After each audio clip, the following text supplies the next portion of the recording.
Jack, your hair looks amazing. I am so jealous.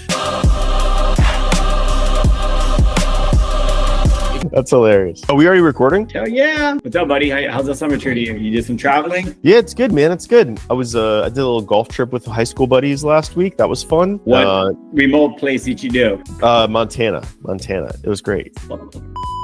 Where did you grow up? Walk us through young Jack. My mom was a teacher. My dad worked for the federal government for 40 years. Upbringing in Maryland, outside of Annapolis. Nice, place to grow up. Went to college in Philadelphia. So when I was a kid, I was like a math nerd, basically. So I took tests when I was a young kid and tested well for particularly math. And my parents were older. My dad had me when he was 45. He would take me to math camp and shit in the summer and on the weekends, literally. And so I tested out of high school math very early. I was taking calc as a freshman, and then just tested out. And so I was had that nerdy, aspect of my life growing up, and then did a ton of activities besides that. So played soccer in high school, also did wrestling and lacrosse, played the violin, played the tuba, was in all the activities. My mom just took us from activity to activity to activity. Is there anything this guy can't do? So yeah, it was just a very busy childhood. And then I ended up going to University of Pennsylvania, where I completely on accident got into this dual degree program. I actually applied to the dual degree program because I figured if I applied to the hardest thing to get into, that they might let me in. And it was one of my reach schools, but then they ended up letting me into the program. And so I got to go to business school and do international studies there. You were able to stay for undergrad and business school? Well, so it was undergrad at Wharton, but then also getting a bachelor's of arts in international studies. So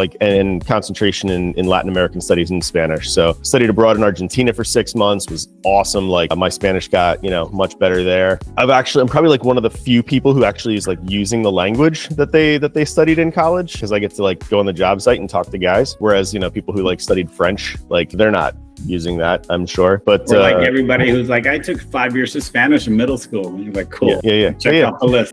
Exactly. Yeah. Got that elective signed off. I had a great time at college. I lived in the frat for 3. I was in the frat for 4 years, lived there for 3 years. So drank too much, during college. Really, enjoyed the hell out of it. And took my when I took my first finance class, that's when I was just it really clicked for me. I'm oh, this is really interesting. I was the first class that I'd ever taken that I was oh yeah, this is really useful. The parallel I use is I feel finance is the physics of money. So once you understand physics, the world makes sense, right? How motion, how things are going to act. And for me, finance is the physics of money. Once you understand finance, why certain businesses act certain ways and who's got competitive advantages over each other and where money's gonna flow. And and if you can extrapolate the secondary and tertiary effects of that, then you can be ahead, try to stay ahead of the curve. I really like my finance classes in business school, and then was fortunate enough to take a real estate finance class just because it was one of the ones you could take. And then I really liked the real estate side of things. And so I got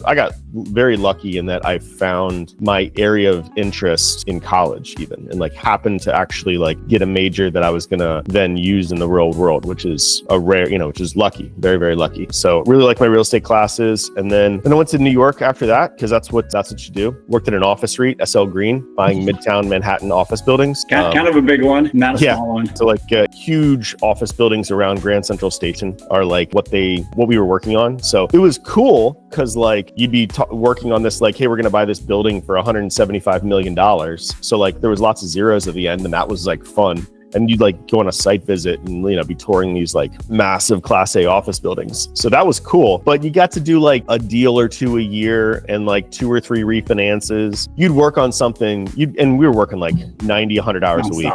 So you'd work 90 hours a week on buying a building, and then you'd lose to some UAE sovereign wealth fund. Pension fund. Yeah, that just outbid you by 20%, and the numbers made no sense whatsoever. But you just couldn't compete with that. They're just literally placing money. So you couldn't win based off of the fundamentals. And that got a little disheartening for me, frankly. I was just all right, so when REIT money is the best money, we've got a competitive advantage. But if some sovereign wealth fund just wants to outbid us, I'm going to work 90 hours and have nothing to show for it. I didn't realize at the time, but I'm a total deal junkie. And so residential real estate really kind of was a better fit for me, because I got to do more deals in residential real estate just because the stakes stakes are lower. That was good for me, right? Because I could get my dopamine rushes, you know, so on a regular basis, you know, I needed hits more frequently. You know, it's crazy that REIT money is cheap money, but there's another money that's even cheaper. Like when you look at capital structures, like REIT money is very 4 or 5% cash on cash. Like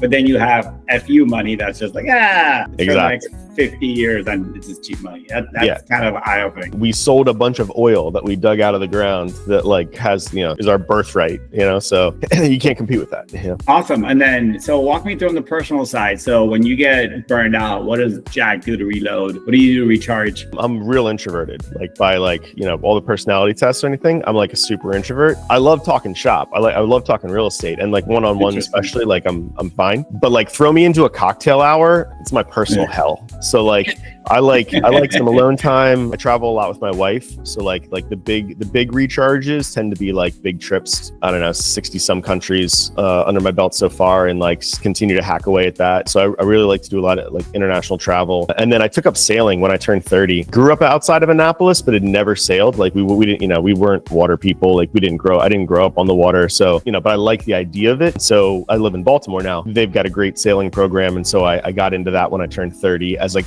I need to like work less. I need something to do that is not work, and where I can just turn the phone off, be on the water. You can't be like thinking about work when you're like racing a sailboat. And so that's what you're doing, like with all of you. So I got into sailing, and so now race sailboats. And then I bought a boat recently. So go out on the water and race sailboats. That's kind of my thing recently. Last year I took up golf, and I suck still, but I like it. We'll see how it goes. I'm trying to get better, you know. It's a weirdly frustrating and addicting sport at the same time. Like I've never been so angry playing a sport, and yet like as soon as I'm done, like you hit one good shot and you're like, all right, let's sign up for the next tea time. Yeah. So you're back. Yep. Yeah, they got me. If you could have a drink with anybody in the world, I know you're an introvert, math guy, switching it up now. Who would you have a drink with, dead or alive? Who's your go-to person? That's a good question. Probably kind of a little bit of a cliched thing, but I would like to have a beer with Elon Musk, just because like his brain clearly works differently than ours does. I would just like to ask him questions to try to figure out like what's going on there from a methodology perspective, to like figure out how he's been able to be so ridiculously productive and at like the edge of, you know, on the front edge of the curve, right? That's something that we like endeavor to be in our space, and he's like the poster child for it. So I think that'd probably be my choice there. And he's done it at like 4 different spaces. Yeah, it's crazy. Spaces. Yeah, that's a play on word on space. But yeah, 4 different industries. Cool. Let's talk some shop. So walk us through kind of like the origin story of Dominion. How did you guys started, and how has it evolved over the last 15 plus years? Yeah. So my partner Fred started Dominion back in 2002 in Baltimore. Started lending first, actually, and then maybe within about 6 months was like, hey, you know, I'm the money for these guys. He was seeing guys get good deals and fix up houses and sell them, and he's like, hey, they can do it, I can do it, kind of thing. And so he started buying houses as well. I actually interned for Fred when I was in college. That's how we met. So it was my summer internship after my junior year. He put me in the lending company, and at the time we had like $3 million on the street. It was like being run part-time by him, part-time by an accountant. I just dug into the Excel spreadsheets and like trying to reconcile the Excel spreadsheets versus the QuickBooks, and like they didn't, so the accountant wasn't doing her job. But I got to like, I was like calling borrowers and be like, hey, you know, maybe my records are wrong, but like, I don't see that we've gotten a payment from you in the past, 3 months. And they'd be like, oh yeah, sorry about that. And they'd like bring a payment over. And I was like having these guys just hand me checks. And I'm, 19 at the time, I thought that I collected like 90 grand. Usual AR was like 30 in a month. So I was just like, this is fun as shit. The other guys are like getting coffee for whoever they're working for. And I'm like, getting money, I just kind of fell in love with the entrepreneurial environment. But then I went to New York and worked for a couple years, and then came back in 2007 to do acquisitions for Fred. I was interested in equity opportunity. I was like, hey, I'm 23. I'm here for an equity opportunity, or I'm going back to New York. It was fun. All my friends are up there. I was making good money. I was interested in an entrepreneurial opportunity, or I was going to go back to New York. But it ended up working out. After a year, he was like, all right, cool, let's do something. A much smaller company at the time. It was like 8 people. And so we've just been organically growing it since then. the real estate business in Baltimore, property management for ourselves in Baltimore, and then been growing the lending company over time since then as well. Awesome story. Let's say you were talking to my 6-year-old, and you're talking to him about 2025 Dominion. Can you kind of simplify what you guys do today? Yeah, sure. So we are real estate investors ourselves in Baltimore. So we buy houses, fix them up, and either rent them or sell them. And we try to grow our rental portfolio as fast as we can while still managing cash flow. And then the lending company, we make loans, both short-term loans to flippers or anyone who's doing a rehab. And then also we are able to do long-term loans now as well and refinance investors who are building their own rental portfolios. So kind of like participating in the deals that folks are doing all over the country. I mean, that's really kind of what we enjoy. Like, we like being real estate investors. We like working with real estate investors, and, seeing people build their businesses and being able to be a part of that is fun for us. And on the lending side, what markets are you guys covering? What are your favorite markets? What are the loan sizes? Just so everybody kind of learns what your box is. Yeah, sure. So it's all focused on residential real estate all over the country. So we're lending everywhere. We do the most in the Mid-Atlantic, Midwest, and Southeast US, but we literally have open loans in like 47 states. Yeah, it's all residential. I'd say like less than 50 units, but primarily 1 to 4 unit. We do the most of infill new construction and like just house renovations. But I think probably our average loan size is like $400,000, but we'll do anything down to 100 and anything up to 10 million. Any markets that you're staying away from right now? Not staying away from. We're seeing some softness on the west coast of Florida. There's just been a lot of building there. They still have a lot of lots, even from the Great Recession, that are still being built. So you can, add a lot of inventory very quickly in that market. So there may be a little bit of overbuilding there at the moment that's leading to some softness in prices. Ironically, the Northeast is like a super competitive market right now, but lending in judicial foreclosure states is tough. Like New York's a tough state to be a lender in, for example, just because if it does go sideways, it goes sideways for like 2.5 years, and that sucks. But there aren't any like markets that we're actually staying away from. Like, we are still also lending in the west coast of Florida. We just, if it sold 9 months ago,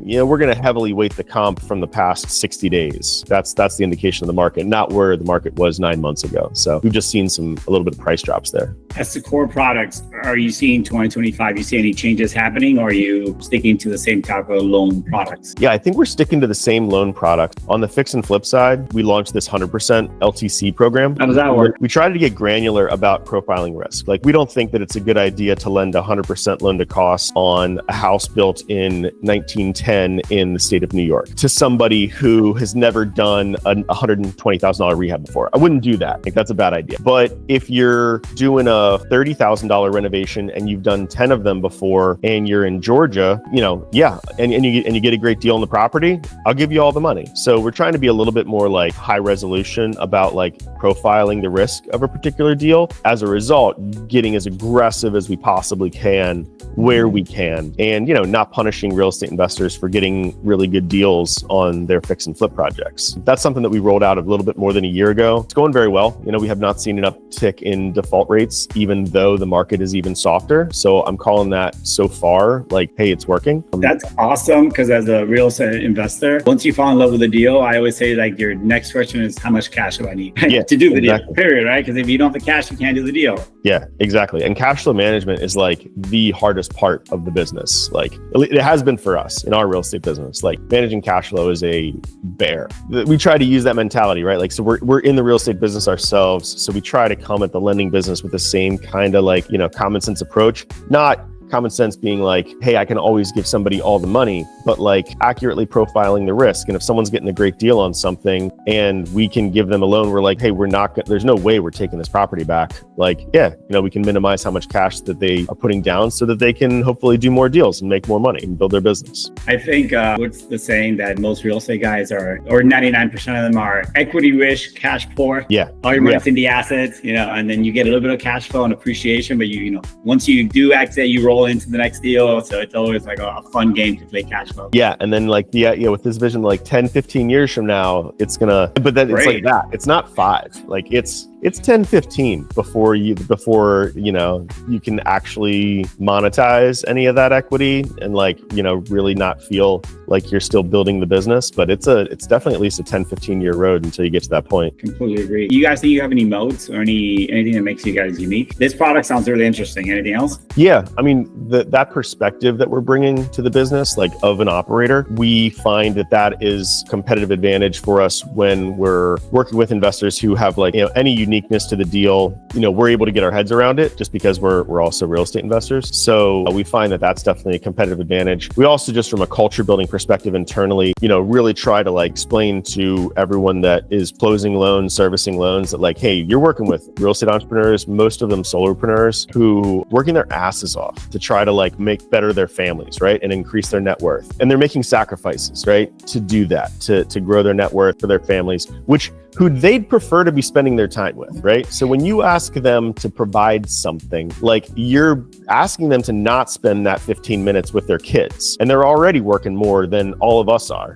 So don't, try to don't be an asshole. Get rid of the hassle, make their life easy, think about the problem, anticipate their problem, and close their loans quickly with and pain-free as possible. And so we try to just bring that perspective to the business. That's one aspect that I think is a moat for us, which increases our retention. The idea there is that once someone works with us, they like working with us, they come back. I would also say that what I'm excited about for the next 12 months is the moat that we're building right now is on the AI side, which I'm sure we'll dig into that a little bit more. But I think that there's going to be some great opportunities to incorporate AI into our business. It's going to ironically make the human aspect, it's going to actually increase the humanity or increase the personal touch, because the people that we have won't be doing that administrative crap. They'll be focused on working with people and solving their problems. And the relationship. The relationship. Exactly. Yeah. So I'm actually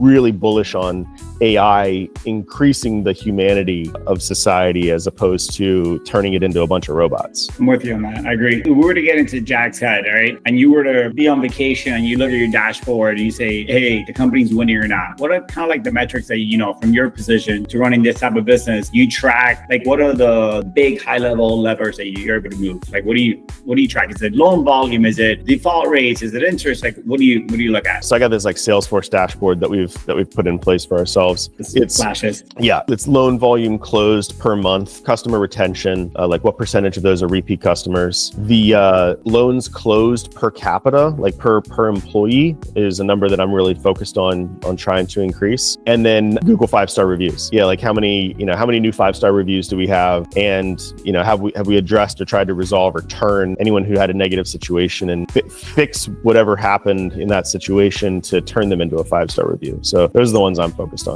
And I imagine with the reviews, you put an entire process in place of following up after a loan and, contacting them, an entire workflow for that. Once you've closed a loan with us, you get emails from us being hey, how'd we do? Give us the honest feedback. We want to be we want to be great. So give it to us, good, bad, and ugly. And then we dig into all of that to try to say, hey, was that a unique situation? Was that shit happens, or was there some systemic thing that we can fix to make that never happen again, or make that not happen to somebody else? So that's our best feedback loop, that immediate, hey, I just closed a loan and how did I feel about the experience? Yeah, so talk about the experience. So walk us through the investor journey. I'm a borrower, I'm working with you guys for the first or second time. What does that experience look like? Is it all digital? Is it I'm filling out a form and PDFing it to you? What does that look like? So we're trying to make it as much as we can, as automatic as you want it to be, right? So if you never want to talk to a person, you can get through the whole process without talking to a person. If you call us and you want to get somebody on the phone, you'll get somebody on the phone. Someone will pick up every time. So we're trying to meet people where they are, because not to be ageist about it, but the 30-year-old versus the 55-year-old, frankly, often don't want the same experience. And that's fine, right? We want both of their businesses, as long as they're, talented real estate investors. On the RTL side, we collect information to try to profile the person, figure out how much experience do they have. Also try to figure out not necessarily or not just how many flips have you done in the past 2 years, but what kind of flips were those? Have you done $30 a foot rehabs, or you done a bunch of $150 a foot rehabs? Or are you doing infill new construction? If you're doing infill new construction, are you building starter homes, or are you building luxury? And we're trying to get a sense of what your skill set is as a renovator, as a builder, and use that to be as aggressive as possible on the new deal that you bring us. So on the RTL side, RTL is just fix and flip loans. Wall Street calls it residential transition loan, whatever. They don't like they try to use that fancy name. But so on the RTL side, we figure out someone's kind of profile of the kind of renovations they've done in the past and get them pre-approved even before they have a deal in place. Because once you're pre-approved with us and you're just submitting the deal, well, we can turn a quote in 24 hours, hand that to a processor, and close it 2 days after that. So once you're pre-approved with us, you can call us on Monday and comfortably close on Friday. And that's kind of like something that the talking points that I want this sales team to put forward is that, like, you should put me in your back pocket. You should get pre-approved because, like, wouldn't you like to have a lender that can close when you call them on Monday, or, you know, somebody else stands you up at the altar and you got someone who can jump in and in 2 days later get that deal closed for you? Like, it's just a nice resource to have, right? Like, you should just do it. And it doesn't cost anything to get set up. And then inevitably shit happens and someone does, you know, leave you standing at the altar, or, like, you know, retrades the deal at the last minute. So, like, why not have this resource? We like to get people pre-approved on the RTL side, but even before they have a deal. And then on the DSCR loan side, it's you fill out a web form with, you know, the basic stats we need to give you a price. The price is automatically generated and sent to you. And then you're like, yep, that looks good. Let's move forward. You swipe the credit card to order the appraisal, and then you get a doc request list where we are setting people up. One of the unique things we have about our setup on the DSCR side is that we're just big enough to be a counterparty with all of the insurance companies and securitization shops that are buying DSCR loans. And there's maybe about 12 different programs, but that's it. There's only 12, but they're all also all different. They're all a little different. There's overlap between them, but the edges of the box of those 12 are all different. You've got a particular scenario. You're in a particular location, maybe designated rural, or your DSCR is a little bit low, or your FICO's on the edge. Whatever the edge case is about a particular situation, we are able to match you with the most aggressive program for your situation. Now, and then conversely, if you're a middle of the box, you know, scenario, we can guarantee that we're going to get you the best pricing for that middle of the box scenario, because we're comparing your situation to all 12 programs and saying, like, yeah, this is the sharpest bid today for your middle of the box scenario. And so it's kind of like the benefit of working with a broker in terms of you have access to all the programs, but when you're working with us, you don't have to pay for the middleman. And that's how we're able to keep pricing super sharp, is that we're surveying the entire market. We're working off of their guidelines. We're closing loans to 12 different sets of guidelines to make sure that the price is the best. Like, we could water it down and make it fit you into the box, or say, hey, like, you know, cut off the edges of the box, but you wouldn't know that you're getting the best execution for your particular situation. So we end up working harder to make sure that we're conforming with all of these programs and closing your scenario, but pricing is the sharpest. And I mean, you know, that comes from, like, in our business, when we grow our rental portfolio, I want the absolute best price, period, hard stop on my rental refi. Like, I don't want to pay an extra 1/8 of a point. It makes a big difference in terms of, like, how much of my net cash flow, like, net cash flow is so thin these days that, like, dude, like, that's a big chunk of the margin. You know, you pay an extra 1/4 point of rate to a different lender. It's a big chunk of your margin that's going away there these days. So we're uptight about making sure that our pricing is the absolute sharpest it can be. And to be clear, you guys are able to move fast because you're funding it yourself, then you're securitizing after that, right? But you're able to put it on your balance sheet and then get rid of it? Yeah, exactly. So on the RTL side, we're keeping those loans on balance sheet. We service them ourselves. It's us the entire time. Rehab draws, all that jazz. On the DSCR side, we're closing the loan, and then within a month or so, we'll sell it to whoever the best fit is for your particular situation. So you'll get a new servicer. So there'll be like a servicing transfer after we sell the loan. But yeah, we're the one closing it. So we're not, like, lining up some table funding. We're actually funding it ourselves. And that allows us to move much faster. Talk about moving much faster. So we're jumping all over the AI train. I know you guys are really pushing the envelope also. I know how you feel about it. So how are you actually implementing it? I feel like a lot of people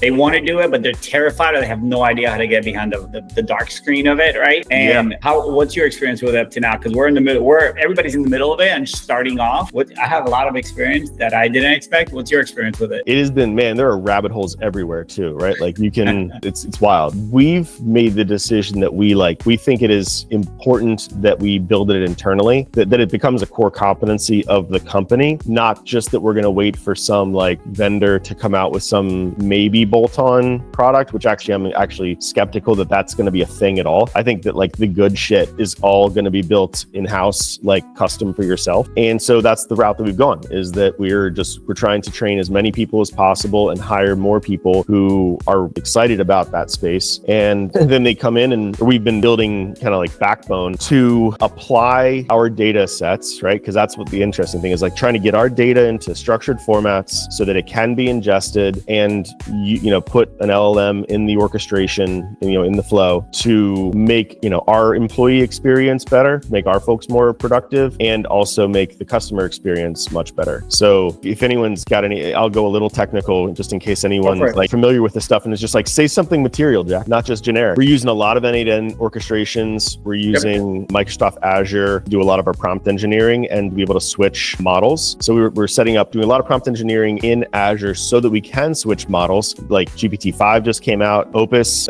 4 is sick. Our guys are all jacked up about that. They're like, this thing's amazing. It's like a step change. So the ability to like sub in new models as new tech comes out, we think is important. So we're trying to build it in a flexible way such that we can swap in new models and see what new functionality that gives us. And we've been spending a lot of energy the past 9 months actually getting our data into a structured format such that we're going to be able to query it with natural language. We've got a chatbot, you know, that's kind of everyone's like first foray is like, hey, you know, figure out how to do a chatbot. Yeah, get it on your website, make it, you know, so that you can have, you know, 24/7 customer service. That's kind of like table stakes right now, right? And then the cool stuff I think is going to be being able to, I think we're going to be able to process loans, literally like just upload all the documents and you will immediately be told. It's not like, hey, we're going to go send it, right? Like the borrower experience for mortgage has been so bad, right? Like you upload 1,000 documents, you don't know why they're even being asked or you know, how they're being, you know, used in underwriting. And then you're talking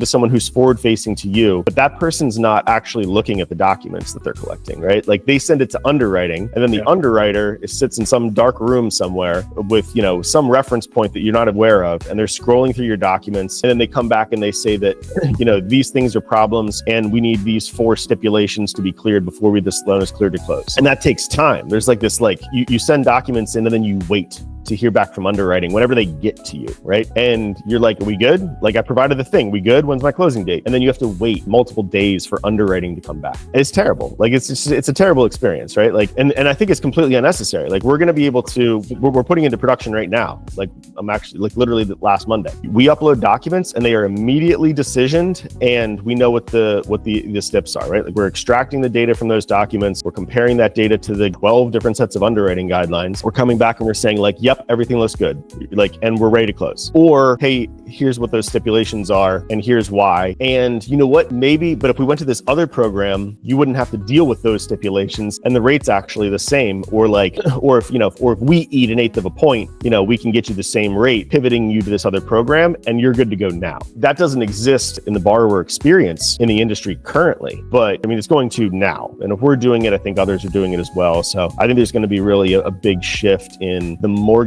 experience for everybody. And I think it's going to be much less painful, much faster in a very short period of time here. How hard has it been to get your team to buy in from 1 through 10?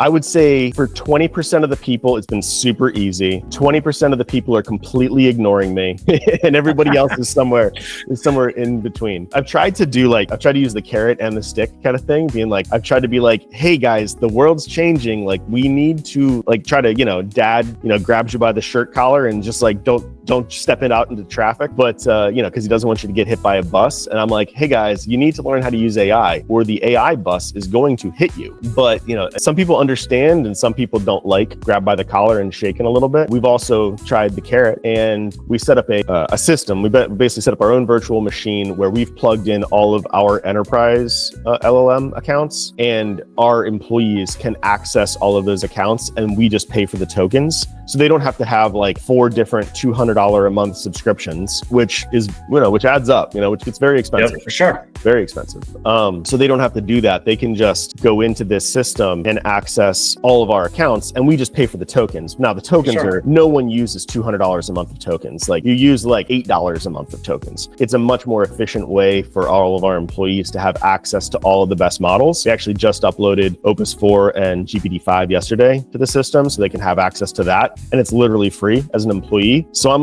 leading the horse to water as much as I possibly can. You still can't force them to drink, but I'm trying to take all the barriers down and also do as much pushing as I can. I do feel like it's critically important though, that everybody learns this new skill set and learns this new vocabulary and is not afraid of it and truly embraces it. Those that don't, I do think will get left behind, sadly. Those that do are going to freaking kill it. Like I think I'm very excited about the next 5 years here. I think it's like a mindset shift of like, be open to change. It's gonna change. Go break things. Go break shit. Like it's gonna cost $20. Who cares? But from our experience also, like it was weird to me and it was like an eye-opening how hard it was for people to say, yes, I'm gonna try something different. Because they don't want to mess up. They don't want to screw up. They don't want to break things, right? And I had to take a step back because I'm like you. I'm like, let's go do this. We're gonna take over the world. And then I had to take a step back and be like, have one-on-one conversations. Like, why aren't you using these tools that we're providing? Like, who cares if you make a mistake? It's cool. Like, but it was eye-opening to be like, wow, like not everybody thinks like me. Cool, no worries. But let's create a process to kind of get everybody together and experience it together and bring down the walls of vulnerability and like say it's okay to make mistakes. Like it's cool. Who cares? But what can we do if it's a lot better? What superpowers can you get? So we've had to change a lot of things, but like now that we're starting to move in that direction, but holy crap, was it hard 10 months ago. Yeah. So what are you doing? What how have you like tried to? Yeah. So we've laid out channels within communication channels. So we use like Slack equivalent. We use Click inside of Zoho, and we empower people to drop in examples and ideas. We have a prompt library that we cross-reference data into, and people drop as use cases or whatever. We have a AI breakfast that we do full company like twice a month, right? And what we do is like people bring examples to the table, and we have a deck that we do, and it's like, hey, like here's the problem that we're solving. Here's the solution. Anybody have any other ideas? Here's the output. What should we be doing different? And like we're rolling it out, and we're rolling our own kind of AI product inside Salterman as well. And we're showing the different versions, and we're getting everybody kind of like buy in together, right? Not just this is what you're doing, or we're like, hey, go test this. What do you get? What other solutions are I thinking about? So it's helped. It's not perfect yet, but it's been a game changer. We made it this quarter to put it into the DNA. Actually, we put it last quarter, Q2, to put it into the DNA. But this quarter, we're really going a lot faster.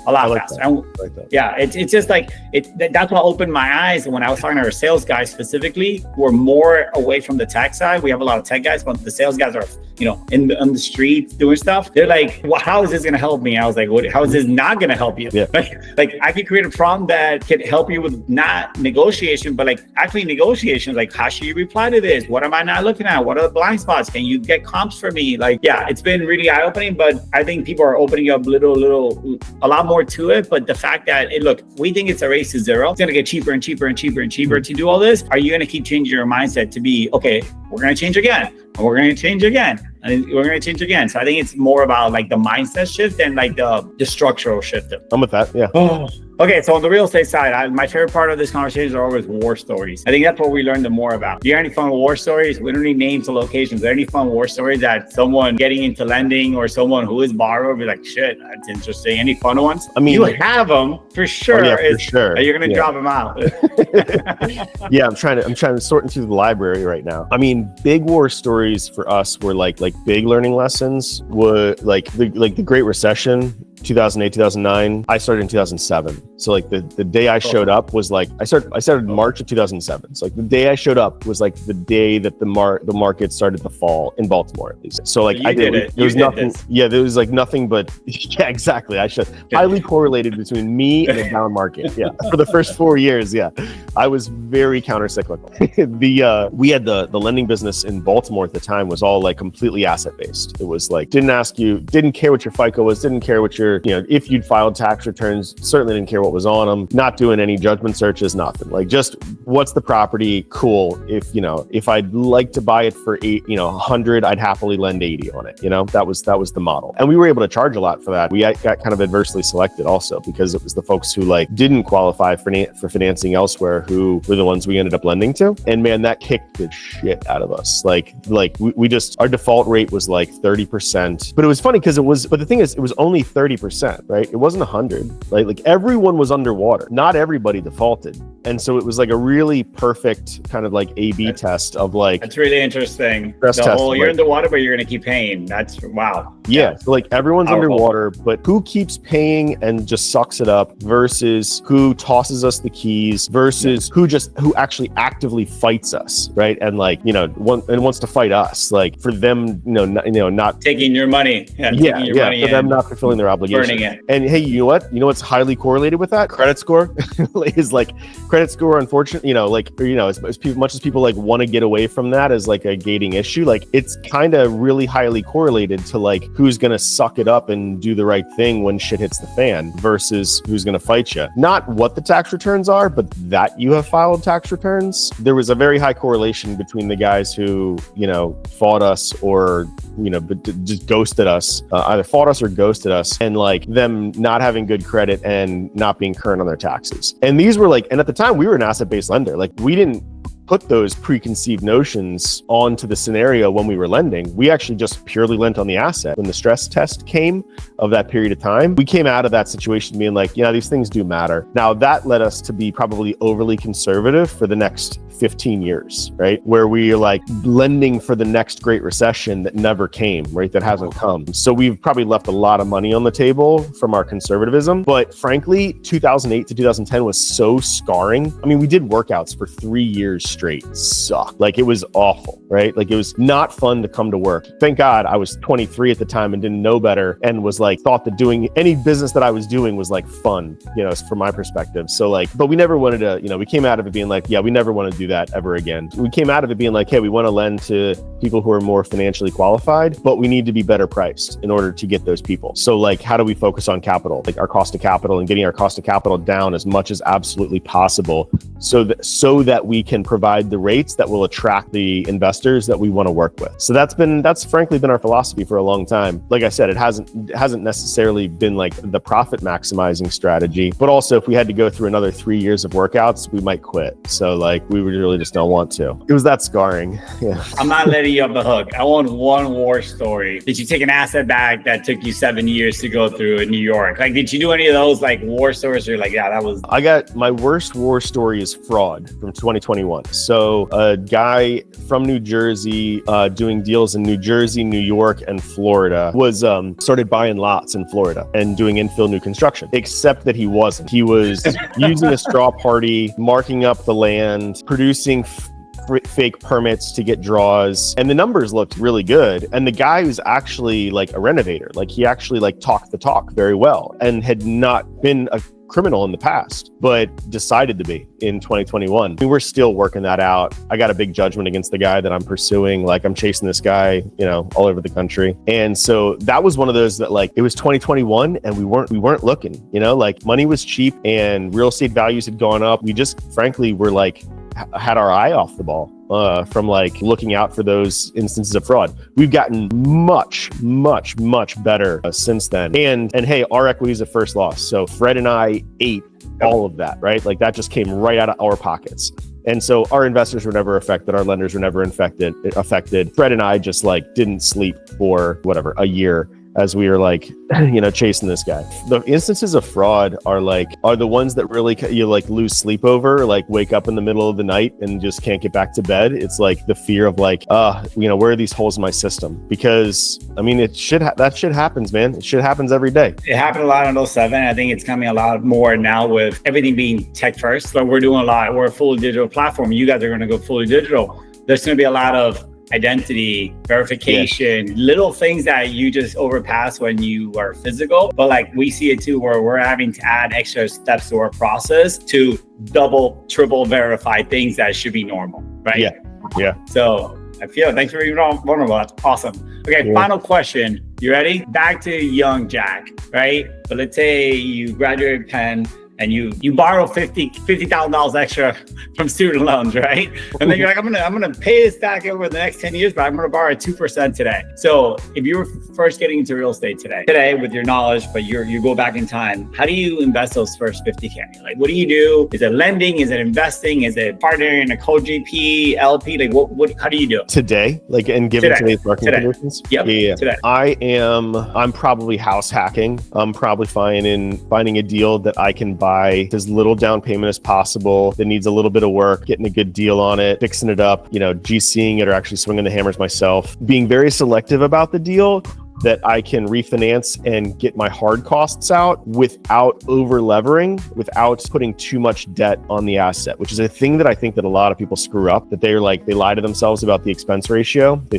think that the expense ratio is going to be 25% when in reality it's 40% or more. And so I'd be honest with myself about the expense ratio, and I'd look for a deal that I could house hack with high LTC financing and then keep it as a rental property and then go do it again and then go do it again and then go do it again. And I'd use that 50 grand as my operating capital to do that. Probably got to develop a skill set on wholesaling in there as well, just to try to help pay the bills and build up that war chest, turn that 50 into 100 over a couple years, try to just increase my operating capital. But then I would be covetous of that operating capital. Yeah.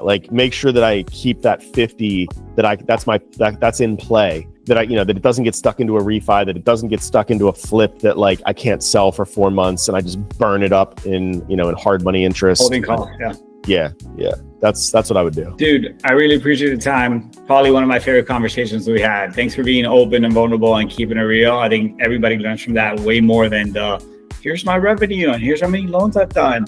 So I really, really appreciate the time and hope we get to do it again. Yeah, buddy, absolutely. No, really, really enjoyed the conversation. It was great talking to you always, Alex.